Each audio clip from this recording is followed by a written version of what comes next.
Hello, below there! When he heard a voice thus calling to him, he was standing at the door of his box, with a flag in his hand, furled round its short pole. One would have thought, considering the nature of the ground, that he could not have doubted from what quarter the voice came. But instead of looking up to where I stood on the top of the steep cutting nearly over his head, he turned himself about, and looked down the line. There was something remarkable in his manner of doing so, though I could not have said for my life what. But I know it was remarkable enough to attract my notice, even though his figure was foreshortened and shadowed, down in the deep trench, and mine was high above him, so steeped in the glow of an angry sunset that I had shaded my eyes with my hand before I saw him at all. "Hello! Below!" From looking down the line he turned himself about again, and, raising his eyes, saw my figure high above him. "Is there any path by which I can come down and speak to you?" He looked up at me without replying, and I looked down at him without pressing him too soon with a repetition of my idle question. Just then there came a vague vibration in the earth and air, quickly changing into a violent pulsation and an oncoming rush that caused me to start back, as though it had forced to draw me down. When such vapor as rose to my height from this rapid train had passed me and was skimming away over the landscape, I looked down again and saw him refurling the flag he had shown while the train went past.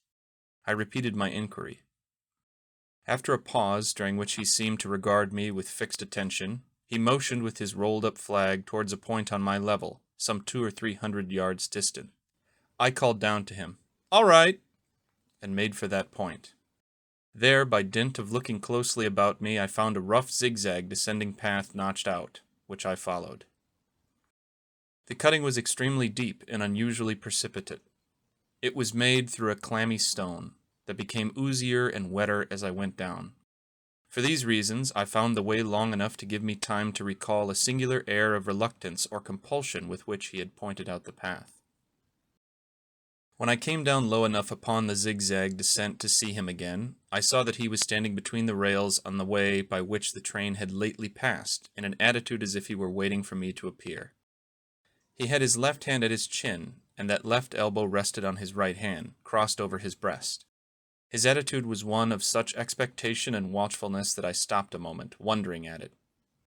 I resumed my downward way, and stepping out upon the level of the railroad and drawing nearer to him, saw that he was a dark, sallow man, with a dark beard and rather heavy eyebrows. His post was in as solitary and dismal a place as ever I saw. On either side, a dripping wet wall of jagged stone, excluding all view but a strip of sky. The perspective one way only a crooked prolongation of this great dungeon.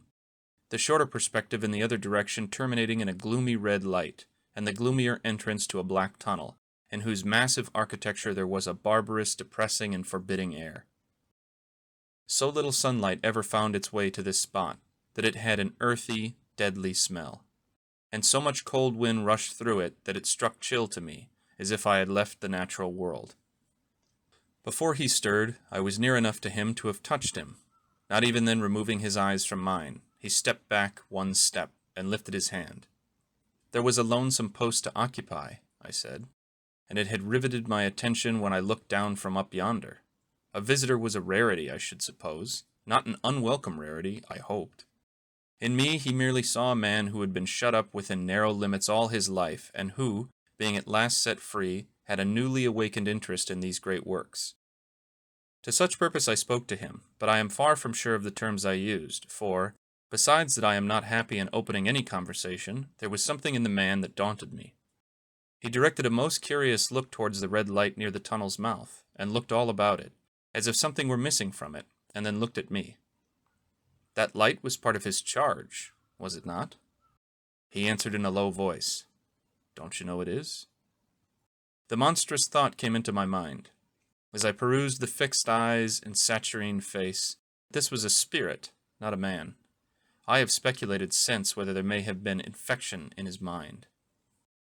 In my turn I stepped back, but in making the action I detected in his eyes some latent fear of me.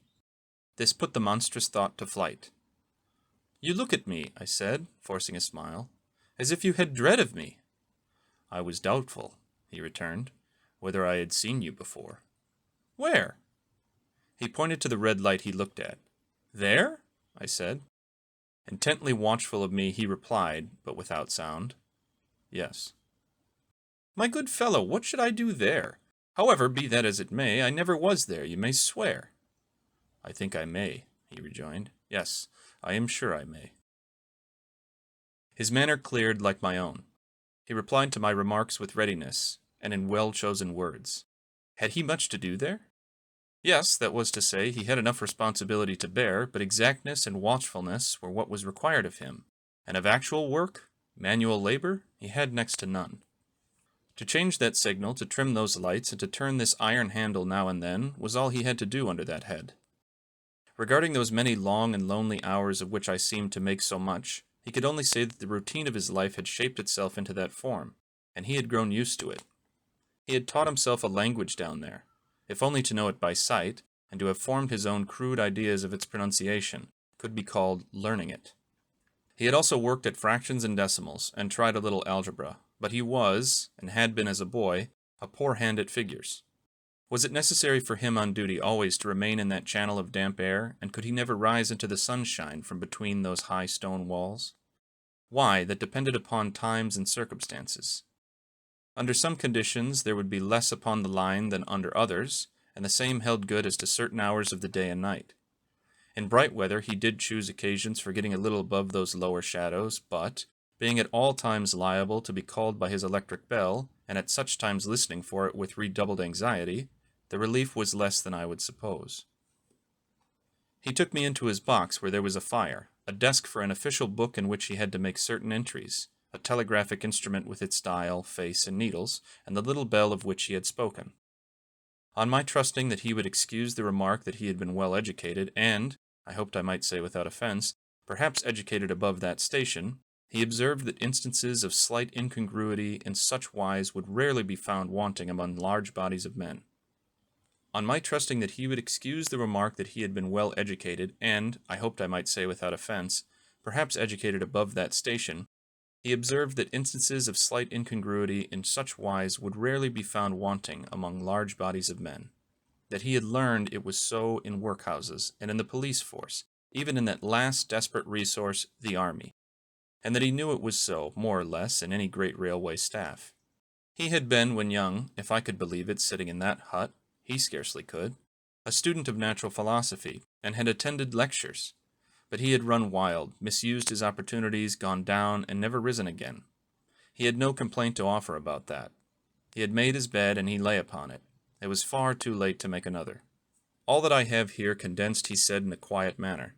With his grave, dark regards divided between me and the fire, he threw in the word, "Sir," from time to time, and especially when he referred to his youth, as though to request me to understand that he claimed to be nothing but what I found him. He was several times interrupted by the little bell, and had to read off messages and send replies. Once he had to stand without the door and display a flag as a train passed, and make some verbal communication to the driver. In the discharge of his duties, I observed him to be remarkably exact and vigilant, breaking off his discourse at a syllable, and remaining silent until what he had to do was done. In a word, I should have set this man down as one of the safest of men to be employed in that capacity, but for the circumstance that while he was speaking to me, he twice broke off with a fallen color, turned his face towards the little bell when it did not ring, opened the door of the hut, which was kept shut to exclude the unhealthy damp, and looked out towards the red light near the mouth of the tunnel. On both of those occasions he came back to the fire with the inexplicable air upon him which I had remarked, without being able to define, when we were so far asunder. Said I, when I rose to leave him, "You almost make me think that I have met with a contented man." I am afraid I must acknowledge that I said it to lead him on. "I believe I used to be so," he rejoined, in the low voice in which he had first spoken. "But I am troubled, sir, I am troubled." He would have recalled the words if he could. He had said them, however, and I took them up quickly. "With what? What is your trouble?" "It is very difficult to impart, sir. It is very, very difficult to speak of. If ever you make me another visit, I will try to tell you." "But I expressly intend to make you another visit. Say, when shall it be?" "I go off early in the morning, and I shall be on again at 10 tomorrow night, sir." "I will come at 11. He thanked me, and went out at the door with me. "I'll show you my white light, sir," he said, in his peculiar low voice, "till you have found the way up. When you have found it, don't call out. And when you are at the top, don't call out." His manner seemed to make the place strike colder to me, but I said no more than, Very well. And when you come down tomorrow night, don't call out. Let me ask you a parting question. What made you cry, 'Hello, below there,' tonight?" "Heavens knows," said I. "I cried something to that effect." "Not to that effect, sir. Those were the very words. I know them well." "Admit those were the very words. I said them, no doubt, because I saw you below." "For no other reason?" "What other reason could I possibly have?" "You had no feeling that they were conveyed to you in any supernatural way?" "No." He wished me good night and held up his light. I walked by the side of the down line of rails, with a very disagreeable sensation of a train coming behind me, until I found the path. It was easier to mount than to descend, and I got back to my inn without any adventure. Punctual to my appointment, I placed my foot on the first notch of the zigzag next night, as the distant clocks were striking 11. He was waiting for me at the bottom with his white light on. "I have not called out," I said, when we came close together. "May I speak now?" "By all means, sir." "Good night, then, and here's my hand." "Good night, sir, and here's mine." With that we walked side by side to his box, entered it, closed the door, and sat down by the fire. "I have made up my mind, sir," he began, bending forwards as soon as we were seated, and speaking in a tone but a little above a whisper, "that you shall not have to ask me twice what troubles me. I took you for someone else yesterday evening. That troubles me." "That mistake?" "No, that someone else." "Who is it?" "I don't know." "Like me?" "I don't know. I never saw the face. The left arm is across the face and the right arm is waved, violently waved, this way." I followed his action with my eyes, and it was the action of an arm gesticulating with the utmost passion and vehemence. "For God's sake, clear the way!" "One moonlit night," said the man. "I was sitting here when I heard a voice cry, 'Hello, below there.' I started up, looked from that door, and saw this someone else standing by the red light near the tunnel, waving as I just now showed you. The voice seemed hoarse with shouting, and it cried, 'Look out! Look out!' And then again, 'Hello! Below there! Look out!' I caught up my lamp, turned it on red, and ran towards the figure, calling, 'What's wrong? What has happened? Where?' It stood just outside the blackness of the tunnel. I advanced so close upon it that I wondered at its keeping the sleeve across its eyes. I ran right up to it, and had my hand stretched out to pull the sleeve away, when it was gone." "Into the tunnel?" said I. "No, I ran on into the tunnel, 500 yards. I stopped and held my lamp above my head, and saw the figures of the measured distance, and saw the wet stains stealing down the walls and trickling through the arch. I ran out again faster than I had run in, for I had a mortal abhorrence of the place upon me, and I looked all round the red light with my own red light, and I went up the iron ladder to the gallery atop of it, and I came down again and ran back here. I telegraphed both ways. An alarm has been given. Is anything wrong? The answer came back both ways. All well." Resisting the slow touch of a frozen finger tracing out my spine, I showed him how that this figure must have been a deception of his sense of sight, and how that figures originating in disease of the delicate nerves that minister to the functions of the eye were known to have often troubled patients, some of whom had become conscious of the nature of their affliction, and had even proved it by experiments upon themselves. "As to an imaginary cry," said I, "do but listen for a moment to the wind in this unnatural valley while we speak so low, and to the wild harp it makes of the telegraph wires." That was all very well, he returned, after we had sat listening for a while, and he ought to know something of the wind and the wires, he who so often passed long winter nights there alone and watching. But he would beg to remark that he had not finished. I asked his pardon, and he slowly added these words, touching my arm. "Within 6 hours after the appearance, the memorable accident on this line happened, and within 10 hours the dead and wounded were brought along through the tunnel over the spot where the figure had stood." A disagreeable shudder crept over me, but I did my best against it. "It was not to be denied," I rejoined, "that this was a remarkable coincidence, calculated deeply to impress his mind. But it was unquestionable that remarkable coincidences did continually occur, and that they must be taken into account in dealing with such a subject. Though to be sure I must admit," I added, for I thought I saw he was going to bring the objection to bear upon me, "men of common sense do not allow much for coincidences in making the ordinary calculations of life." He again begged to remark that he had not finished. I again begged his pardon for being betrayed into interruptions. "This," he said, again laying his hand upon my arm and glancing over his shoulder with hollow eyes. It was just a year ago. 6 or 7 months passed, and I had recovered from the surprise and shock, when one morning, as the day was breaking, I, standing at the door, looked towards the red light and saw the spectre again. He stopped with a fixed look at me. Did it cry out? No, it was silent. Did it wave its arm? No, it leaned against the shaft of the light with both hands before the face, like this. Once more I followed his actions with my eyes. It was an action of mourning. I have seen such an attitude in stone figures on tombs. Did you go up to it? I came in and sat down, partly to collect my thoughts, partly because it had turned me faint. When I went to the door again, daylight was above me, and the ghost was gone. But nothing followed? Nothing came of this? He touched me on the arm with his forefinger twice or thrice, giving a ghastly nod each time. That very day, as a train came out of the tunnel, I noticed, at a carriage window on my side, what looked like a confusion of hands and heads, and something waved. I saw it just in time to signal the driver. Stop! He shut off and put his brake on, but the train drifted past here 150 yards or more. I ran after it and, as I went along, heard terrible screams and cries. A beautiful young lady had died instantaneously in one of the compartments and was brought in here and laid down on the floor between us. Involuntarily I pushed my chair back, as I looked from the boards at which he pointed to himself. True, sir, true. Precisely as it happened, so I tell you. I could think of nothing to say to any purpose, and my mouth was very dry. The wind in the wires took up the story with a long, lamenting wail. He resumed. Now, sir, mark this, and judge how my mind is troubled. The spectre came back a week ago. Ever since, it has been there now and again by fits and starts. At the light? At the danger light. What does it seem to do? He repeated, if possible, with increased passion and vehemence, that former gesticulation of, For God's sake, clear the way! Then he went on. I have no peace or rest for it.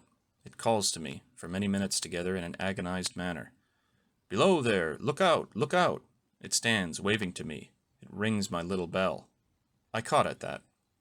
Did it ring your bell yesterday evening when I was here, and you went to the door? Twice. Why, see, said I, how your imagination misleads you. My eyes were on the bell, and my ears were open to the bell, and if I am a living man, it did not ring at those times. No, nor at any other time, except when it was rung in the natural course of physical things by the station communicating with you. He shook his head. I have never made a mistake as to that yet, sir. I have never confused the spectre's ring with the man's. The ghost's ring is a strange vibration in the bell that it derives from nothing else, and I have not asserted that the bell stirs to the eye. I don't wonder that you failed to hear it, but I heard it. And did the spectre seem to be there when you looked out? It was there. Both times? He repeated firmly. Both times. Will you come to the door with me and look for it now? He bit his underlip as though he were somewhat unwilling, but arose. I opened the door and stood on the step while he stood in the doorway. There was the danger light. There was the dismal mouth of the tunnel. There were the high, wet stone walls of the cutting. There were the stars above them. Do you see it? I asked him, taking particular note of his face. His eyes were prominent and strained, but not very much more so, perhaps, than my own had been when I had directed them earnestly towards the same spot. No, he answered. It is not there. Agreed, said I. We went in again, shut the door, and resumed our seats. I was thinking how best to improve this advantage, if it might be called one, when he took up the conversation in such a matter-of-course way, so assuming that there could be no serious questions of fact between us, and I felt myself placed in the weakest of positions. By this time you will fully understand, sir, he said, that what troubles me so dreadfully is the question, what does the spectre mean? I was not sure, I told him, that I did not fully understand. What is its warning against me? He said, ruminating with his eyes on the fire, and only by times turning them on me. What is the danger? Where is the danger? There is danger overhanging somewhere on the line. Some dreadful calamity will happen. It is not to be doubted this third time after what has gone before. But surely this is a cruel haunting of me. What can I do? He pulled out his handkerchief and wiped the drops from his heated forehead. If I telegraph danger, on either side of me or on both, I can give no reason for it, he went on, wiping the palms of his hands. I should get into trouble and do no good. They would think I was mad. This is the way it would work. Message. Danger. Take care. Answer. What danger? Where? Message. Don't know, but for God's sake, take care. They would displace me. What else could they do? His pain of mind was most pitiable to see. It was the mental torture of a conscientious man, oppressed beyond endurance by an unintelligible responsibility involving life. When it first stood under the danger light, he went on, putting his dark hair back from his head and drawing his hands outward across his temples in an extremity of feverish distress. Why not tell me where that accident was to happen, if it must happen? Why not tell me how it could be averted, if it could have been averted? When on its second coming it hit its face, why not tell me instead, "She is going to die, let them keep her at home"? If it came, on those 2 occasions, only to show me that its warnings were true, and so to prepare me for the third, why not warn me plainly now? And I, Lord help me, a mere poor signalman on this solitary station, why not go to someone with credit to be believed and power to act? When I saw him in this state, I saw that for the poor man's sake, as well for the public safety, what I had to do for the time was to compose his mind. Therefore, setting aside all question of reality or unreality between us, I represented to him that whoever thoroughly discharged his duty must do well, and that at least it was his comfort that he understood his duty, though he did not understand these confounding appearances. In this effort I succeeded far better than in the attempt to reason him out of the conviction. He became calm.